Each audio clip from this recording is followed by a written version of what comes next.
What's going on, everybody, and welcome back to the greatest gaming podcast on the internet, the One Up Gamescast. I'm one of your hosts, Carl Sinclair, joined as always by my brother from another mother, the man with the plan, Master Cheeks in the sheets, Master Chief in the streets, Jack Gibb. How you doing, buddy? I'm doing well, mate. I've got some good news to report in. Mate, he's got good news. That's good, because there's only bad news to talk about on the show this week, so... Oh, let's start high and go down like a roller coaster. I, after over 2 years, have finished Forbidden West. Oh my god. Oh my god. Do you want to know what's crazy? So me and Jake were playing Fortnite the other night. We were practicing and we could see that you were playing Forbidden West, and we were like, why is he not here? And I said he only gets away with not playing with us if he finishes Forbidden West. I'm so glad you finished the game. I'm so happy. Did you enjoy it? I was up till 3 a.m. last night. Man, I know. I was watching. I'm like, when is he gonna stop playing? It was good. It was fantastic. I got a lot of side stuff still to do. I still haven't explored maybe 40% of the map, to be honest. Like, that game's huge. I don't know how huge is the problem, because I've fucking, just done the main quest. I've done 40 something hours. So plus there's a whole expansion as well. That's what I mean. Like, 44 hours doesn't actually seem that big. It's just taking me that long. It's ridiculous. Yep. The game's good. The game's very peaky, so it's like you'll do something. You'll do a main quest, right, which takes, like, let's say it takes an hour. And then you'll pretty much have an idea of what your next quest, it might be go like talk to someone or go back to this location or whatever. And that's basically just teeing up the next quest, right? Yep. But you spend an hour doing the main quest, and then you spend an hour like talking to people and just like doing all the optional to immerse yourself in the game. And then you kick off the next main quest, and that's an hour. And so I don't know, just like it's only like 15 missions or whatever, but that's like 30 hours of like main questing. And then the side quests are like so interesting and feel just as like good. I mean, it's like any RPG. Some of them are really small and whatevs, but some of them are serious. There's some of the side things is like like almost like chariot racing type stuffs in the game. There's like board games you can play against people in all the towns and stuff and collect pieces. There's like the first game was solid in terms of an RPG, but this game I feel is just really dense, like really, really dense, to the point that like when you get asked to walk somewhere far away, it's a 4-hour walk, but it feels like you're just walking from building to building almost. Like even the open spaces, it's like the way they've crafted the mountains and the locations that all the machines spawn and things like that. Like it's a really well crafted world, I guess I'm trying to say. Like the main area you're in for most of the game, immediately around the area you hang out, is boring as fuck, but it's like within 60 seconds you're like at a town, or you're at a interesting machine area, or you're at a wall that takes you into a different biome. I don't even know how to describe it, but it's a dense game. I like it a lot. I'm actually thinking, like, now that the game's done, I'll go back and do some more, which is very unlike me. Usually once the main quest is done for me, I am fucking sayonara. No, I can't even talk. I'm so tired. I liked it, Kyle. I liked it a lot. I'm glad you enjoyed it. Aloy, she really like opened up in the last few hours as well, and I feel like she's such a closed off character because like everything's just trying to kill her and manipulate her and lie to her, and I think the character that she is makes sense. You know what I mean? But it was nice to see like she actually like gave some characters some shit towards the end, and like basically was like, nah, fuck you, we're doing it my way. And it really like opened her character up, and I hope that's the Aloy we get in the future as well. Yeah. The third one probably going to be huge, right? Like, I get the feeling just for narrative reasons, which I won't dive into, but for narrative purposes, I think the first game's world was a good size for that narrative. The second game's world is much bigger, but the narrative feels bigger. And based on a little bit of a nudge you get at the end of what might be coming up in the third game, I think the world's going to have to be bigger. I think it's going to have to be a lot bigger. So I'm looking forward to that. It's a very beautiful game too. Yeah, I was just going to say, the way you describe the first to the second and the way the third is probably going to be, just the way you talk about, I every time I finish it, I go talk to people, I do this, I do that. It sounds very much, now I'm not saying they're comparable to each other. Everyone calm down. But it reminds me very much of how The Witcher was. Like the first game was very much like a contained experience, introducing you to the world, introducing you to the people. The second one was so much bigger. It expanded a lot, more characters, more to do. And as we know, the third one, there are people still playing it. You know what I mean? Like people have poured thousands of hours into that game and have gone back and done things differently than they did before. So I'd love for the third one because, I don't know, we seem to be getting a lot of Horizon, but also feels like we haven't got that much, if that makes sense. Do you know what I mean? Like there's a promise of so much and we can see so much on the horizon, but when you really look at it and you really think about it, we've gotten two games, a couple of expansions, you know, like nothing too crazy. The most they've branched out is a Lego set, and now we're getting a full-on Lego game. So You're not wrong. It feels all talk, doesn't it? yeah, I kind of feel like maybe the third one, if the third one can reach the level of Witcher 3, not in terms of like, you know, critical acclaim, although it probably will get there, but if it can reach that term of like, hey, you can just replay this game again and again and again. There's a main story, but there's so much more going on in the world for you to explore. You can get lost hours doing this and that. I feel like that would be so good for Horizon, you know what I mean? A game that we can lose thousands of hours in rather than, oh man, I was so happy, 100 hours, I've done it, now I'll just wait for the next Horizon and then we've got to wait years for it. Whereas like Witcher, people still play Witcher. There are people playing Witcher 3 for the first time. There are people that played Witcher 3 and then have gone back and played the old ones. People are exploring the books. Like I just hope Horizon 3 gets to that sort of level of, hey, this was great, this was amazing, I don't want to put it down, I want more. Because so far, like, people that have played Horizon think it's great and it's amazing, but I still feel like there's a big section of people out there that see it, appreciate it, haven't played it. You know what I mean? Like they know it's there, they know it's great, they know it's good, but they haven't, you know, jumped in themselves. So I'm hoping the third one will, you know, it'll create that much of an impact that people want to jump in and lose hours to it, maybe go back and explore the old ones. But I'm glad you enjoyed it. I'm glad you finished it. Hopefully I'll be the next one to finish it. That'd be great. I hope so. There's just so many nice set pieces and stuff that they never talked about before release because it just would spoil things left, right, and center. Yep. And so I feel like the game's almost like its worst enemy, where the first act is very much like the first game, and I feel like that's the act that's safest to show story-wise. So it's an interesting game to advertise, but I feel like for the quality that it is, more people should play it. But maybe that's easy for me to say as a player of the game, but. No, I concur with everything you said. I could see the third game being absolutely fucking massive. I hope so. But, you know, it's taken me 2 years to do this game, so I don't know if I personally want it to be any bigger, but... Yeah. Solid game. And, yeah, keen for more. Not the Lego game. Keen for more main games. I'm keen for both. Yeah, not too bad. I'm actually trying to think what I've done this week. Not much, I don't think.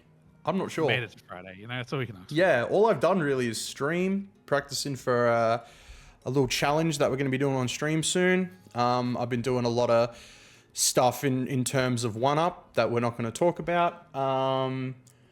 Played a bit more Marvel Rivals. Had some interesting conversations with people about Marvel Rivals. Nothing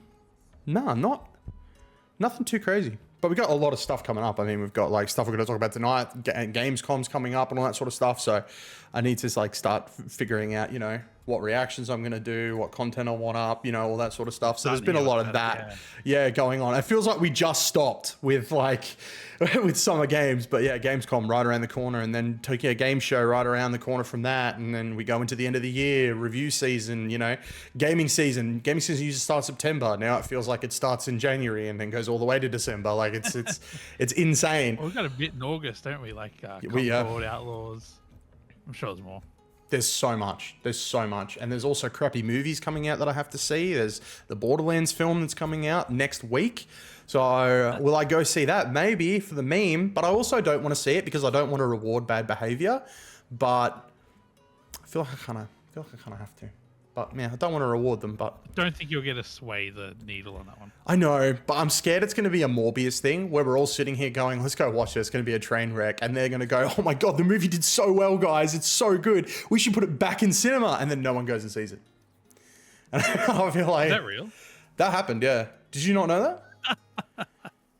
I don't think so. Everyone Maybe I went and did, I seen don't know. Morbius because it was a meme, right? Everyone was like, oh, it's Morbin time, and everybody went and seen the film, right? And it did okay, but they pulled it from cinemas early because it was projected to be terrible. Sony looked at the amount of people going to see it, didn't realize people were going to see it, not because they wanted to see it and enjoy the film, because they thought it was a meme. They put it back into cinemas, no one went.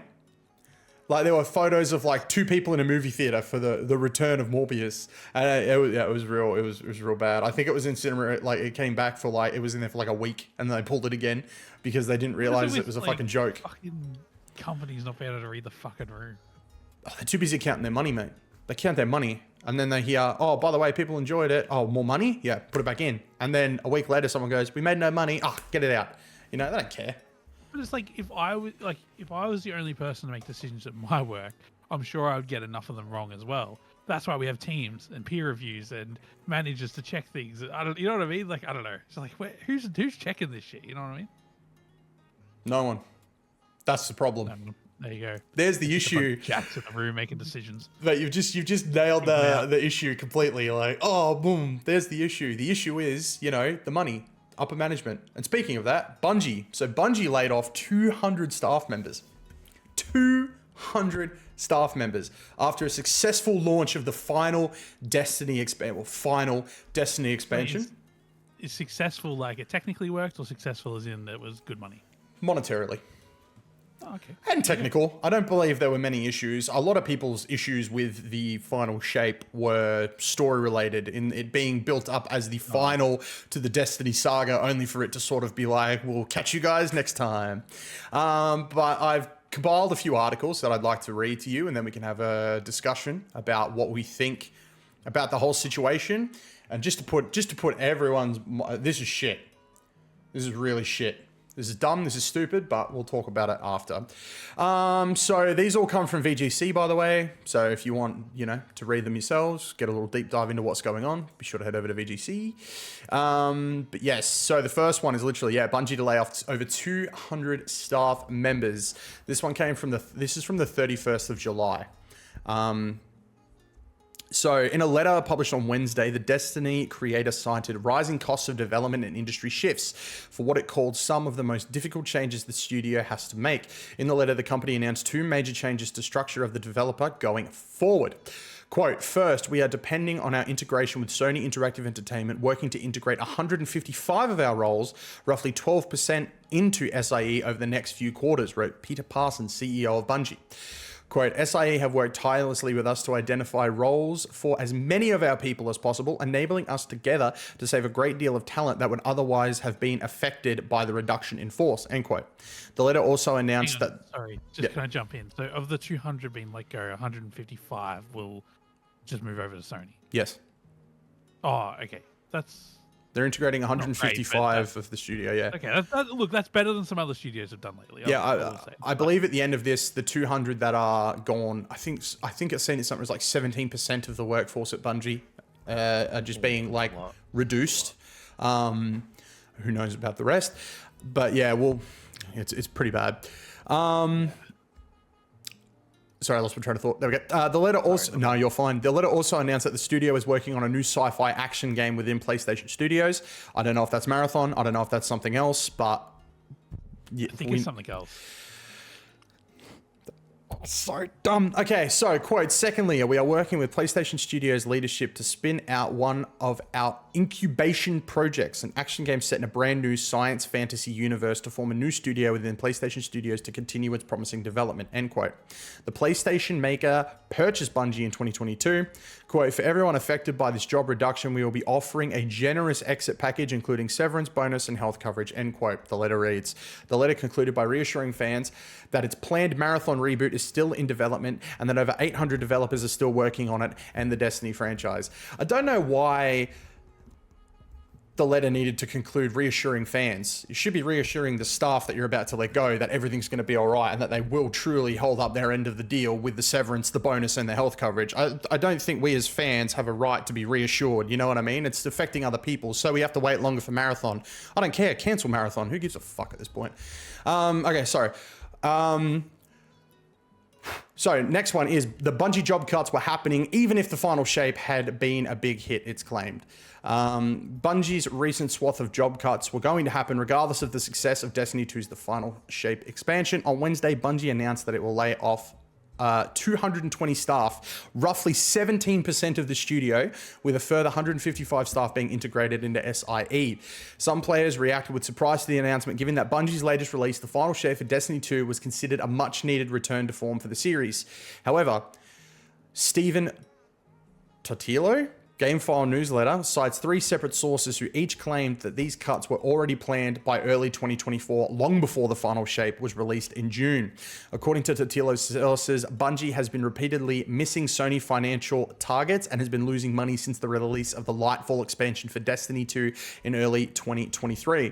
Although it was stated that Bungie would have full autonomy when it was acquired by Sony in 2022, sources told Toledo that Bungie management agreed last year that it would have to make deep cuts to prove to Sony that it was serious about managing its finances. This led to Bungie laying off around 100 staff back in October of 2023, a move it's claimed wasn't enough to remedy the situation. Totilo's sources say that another round of cuts, those made this week, was planned in early 2024 and couldn't have been avoided if The Final Shape had been an enormous hit. I think, quote, I think Sony overpaid for Bungie, end quote, one source told Toledo. Quote, I think Bungie sold things they were just not able to deliver, end quote. Following the layoffs, now former Bungie staff have been taking to social media to criticize the studio, with many directing the blame at Bungie's boss, Peter Parsons. Which leads me to another article that dropped yesterday, literally titled "Step Down Pete, Former Bungie Devs React to Layoffs." So former Bungie employees have called for Bungie CEO Pete Parsons to step down following Wednesday's announcement that the studio would eliminate 220 roles. On Wednesday, the Destiny developer announced that it plans to lay off 220 staff, 70%, in a letter. Lots of stuff we're going over again. Sorry, guys. Following the news, several former Bungie employees took to social media to voice their anger at the decision. A large amount of backlash was directed at Bungie's boss, Pete Parsons. You're a liar, a thief. Sorry. Okay. Quote, you are a liar, a thief, and so many things we can't discuss publicly. End quote. Committee manager Liana Rupert alleged on Twitter. It says X, it's Twitter. Quote, step down and without the giant Sony payout. This isn't on Sony. This is squarely on the failure of leadership, plain and simple, end quote. Griffin Bennett, a former Destiny community manager, added, quote, Pete is a joke, end quote. Quote, C-suite taking accountability for any of this or still withholding bonuses and it'll be settled in-house, end quote. Bennett wrote on another post on Twitter, quote, poor leadership has crushed one of the greatest developers of all time. Retire, Pete, end quote.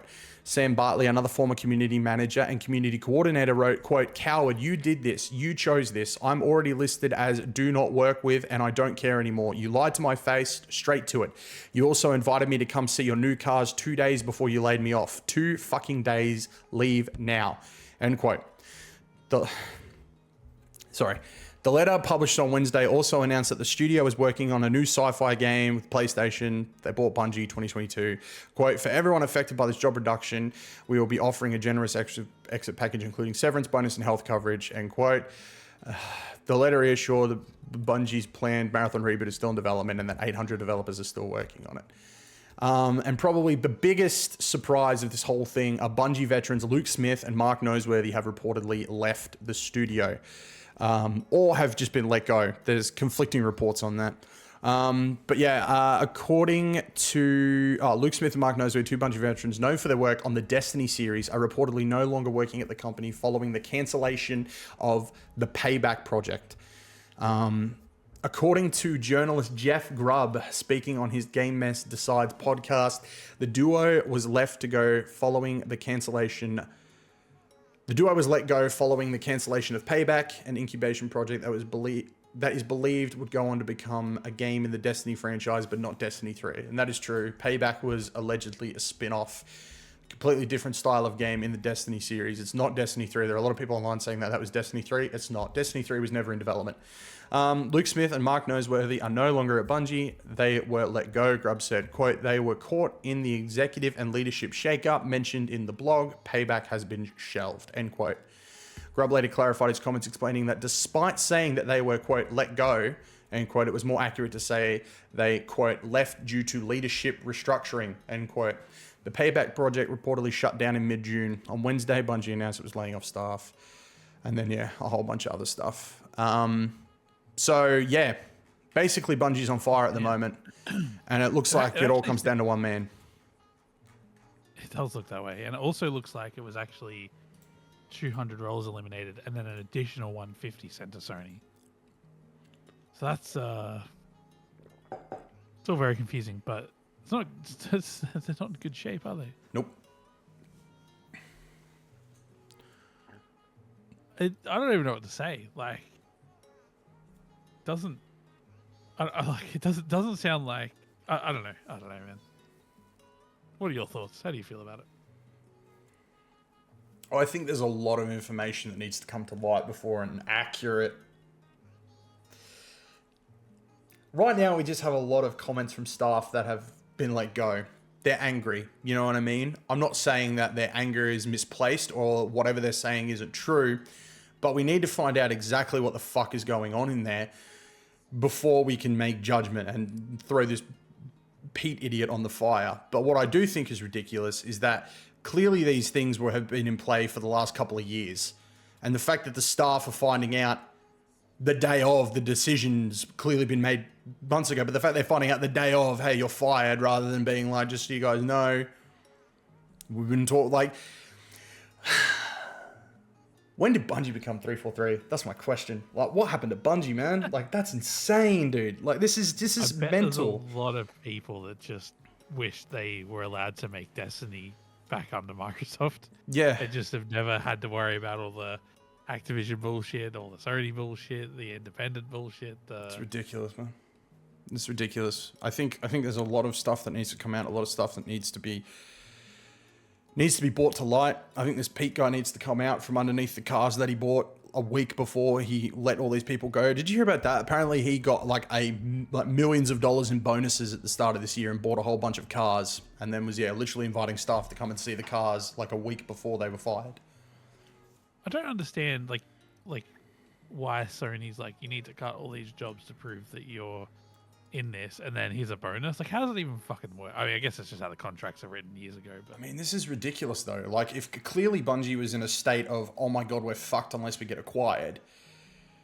So for PlayStation to be like, we'll buy you, and better yet, we'll overpay for you. But once we buy you, you need to prove to us that you know how to handle your shit. No, when you buy somebody and you take them over, you take the brunt of the hit. You are the one that needs to come in and do it. But I find it fascinating that it was like, you can keep all your independence as long as you keep making money. You know, like, it's like, we're not going to manage you until you fuck up. Immediately fucks up. Yeah. Sony's coming in to manage. Is Sony about to revive Bungie or fucking put it out of its misery? You know what I mean? Like, this actually reminds me a lot of like Redfall. You know what I mean? Like, Redfall was on a bad track and Microsoft just didn't even look at it. You know, just sent it out to fucking die. Like, has Bungie been sent out to die, or have they truly fucked up? Like, it's just odd. Like, there's so many shitty stories at the moment about layoffs and things of that nature, right? But this one just feels different. It just feels like it shouldn't be happening more than any, like, not that any layoff should happen, of course, but it feels more personal. I don't know why. This feels dodgy. This feels like Pete was like, yo, if you don't buy me, I've got to fucking close my doors. Bungie will cease to exist. PlayStation's gone, we will buy you. Once we buy you, we will give you this much money. You need to sort out what staff you're keeping and what staff you're getting rid of, but that's on you. And then he's gone, okay, fine. And he's been putting all of this he's been planning all of this since he was acquired. And only now has he gone, all right, cool. This is how much we need to keep. We need to shelve this. We need to cancel this. You know what I mean? We need to get rid of all this. And then it just cut staff loose. Like, this is like been pre-planned for so long. And it just feels so dodgy the way that this has been done. Now, I'm not blaming PlayStation. I'm blaming this Pete guy. But this Pete guy needs to come out and clarify what the hell has happened here. Because right now, all we have to go off is a lot of angry staff who are, in my opinion, justifiably pissed off. Like, they are justified in their reaction to the whole thing. I mean, hey guys, come look at my cars. 1 week later, do you like my cars? Yeah, you're never going to be able to get one of them. You're fired. Like, what the fuck, dude?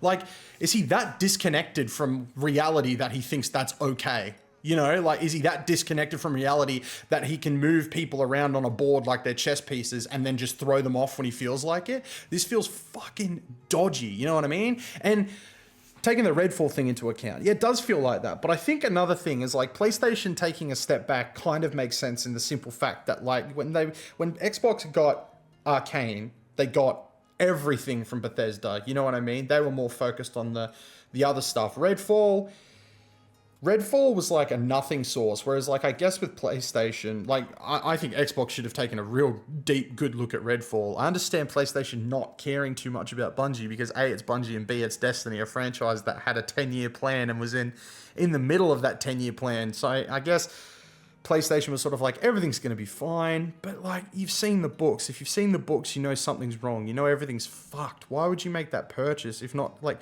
we're just trying to save a studio that you knew people would be upset if it closed. But the big question at the end of the day is, why is it closing? And I think it'll all come out that it was bad management. And at that point, if it's bad management, why in the fuck is this guy getting millions of dollars in bonuses when clearly the studio is not only hemorrhaging money, but now hemorrhaging staff?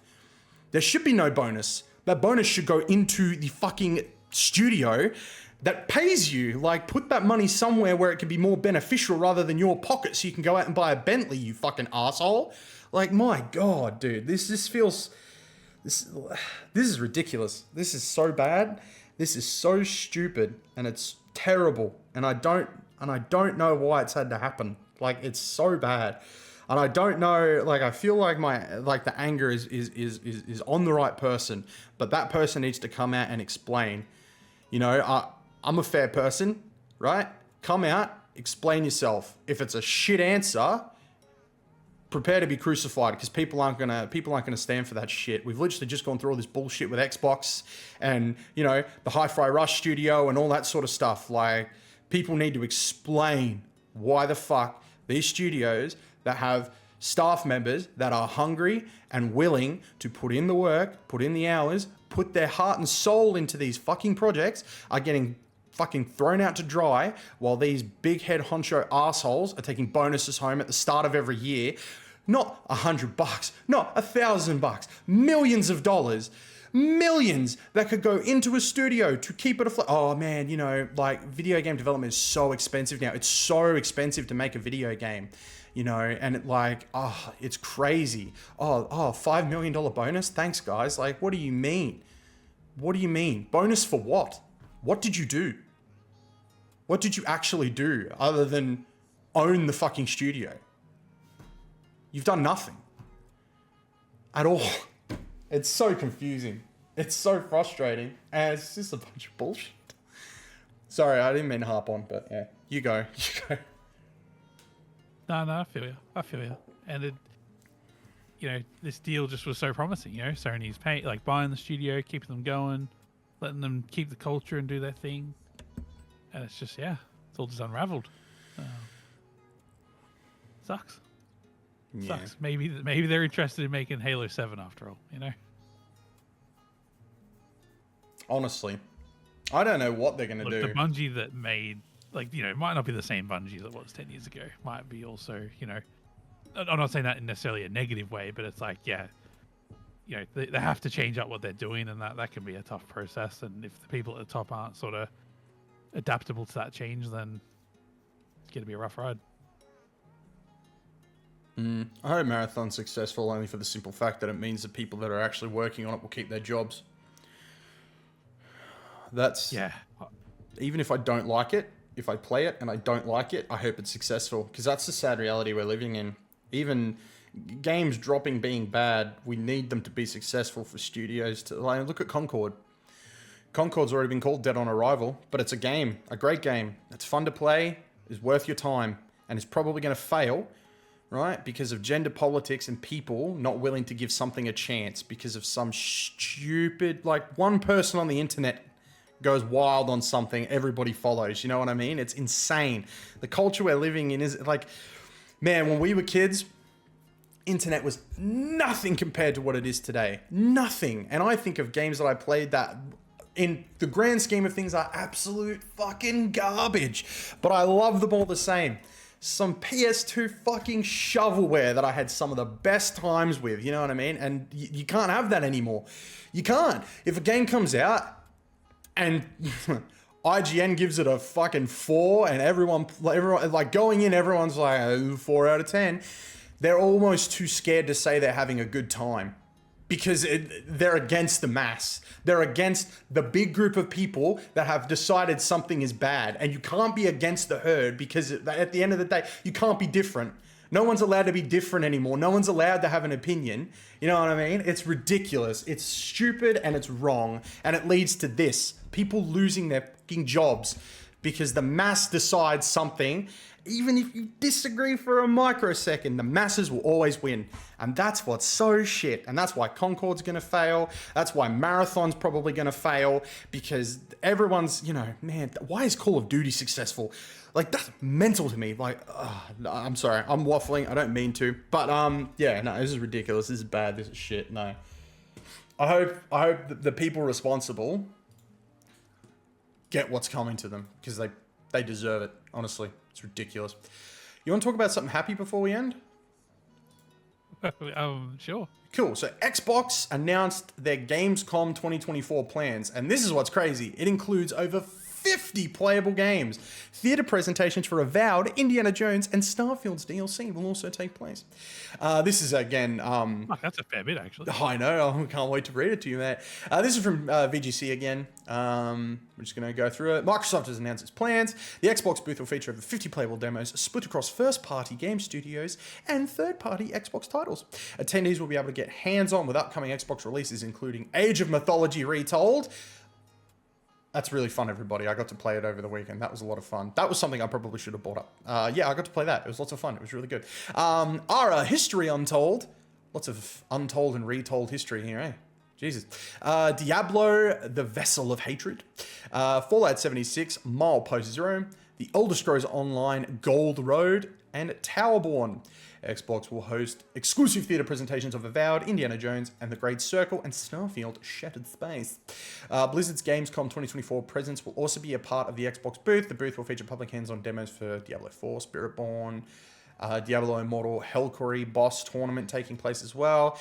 World of Warcraft experience, giving Gamescom attendees a chance to feel the thrill of skywriting in Azeroth.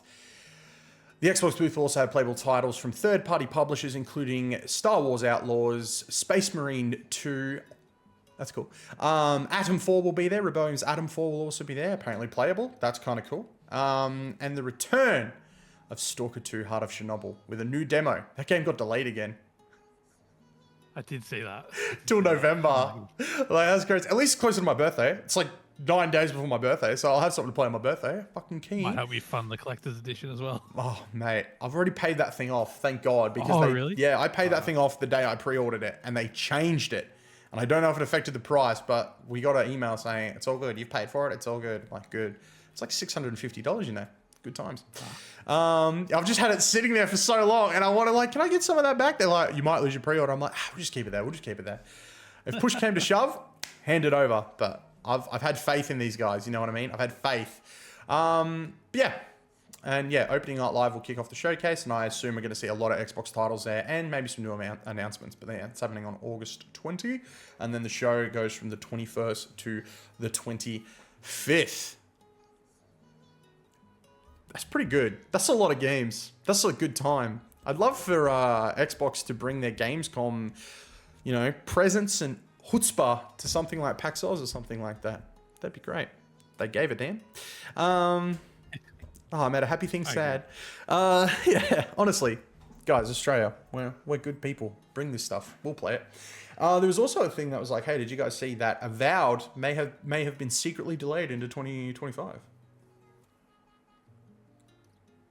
Yeah, it was just to make way, like it was just to give it space, wasn't it? Yeah, because it's packed Game Pass season. So like the new rumor is like March of next year, because it was originally November 20, I think it was as well, which might also explain why Stalker took 20th of November. I think they should make it earlier, like early Feb. You reckon? Like, if the game could release this year, technically, and you were delaying it because you just want to spread things out on the Game Pass calendar, March will be full before we know it. You know what I mean? Yeah. I think we'll have a better idea after deserves- Gamescom what the start of next year looks like. Yeah, that's probably fair. I just think Avowed needs like a week where nothing else is happening. Like, Yeah.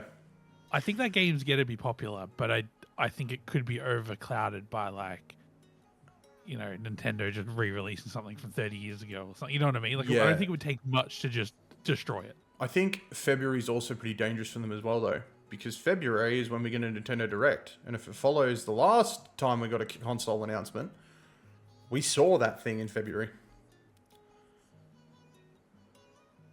As long as it doesn't release in February, it might be okay. The thing is I could totally see Nintendo being like, get your pre-orders in. It's Out next week. You know what I mean? Yeah, I could totally see them doing that. But look, I want to play Avowed. I'm excited for it. So the sooner I get it, the happier I'll be. So I'm not mad about that. Cheers to that. Yeah. But yeah, very exciting time. Can't wait for Gamescom. I will be doing a reaction. I don't know if it'll be a live reaction. I don't know if it'll be when the show's actually happening. But yeah, there will be stuff up on the channel. All right, guys, that is going to do it for us this week. Jack, thank you very much for joining me, mate. Thank you for having me. Anytime, mate. I can't wait to do it with you again next week. Hopefully there's better news and I don't go on a tirade against a man I've never met before, but, you know, we'll see. Ladies and gentlemen, thank you so much for listening and watching. We really do appreciate it. To keep up to date with everything 1UP, head over to oneupgames.com. That's sort of our hub where you can find links to everything. But if you're watching on YouTube right now, you can also find links to everything down below. The Twitch, the website, the Spotify, the everything. Go down there, check it out. But yeah, that's going to do it from us this week, guys. Thank you so much for listening. We really do appreciate it. Until next week, may all of your games be good ones, and we will see you guys then. Bye, everybody. Bye.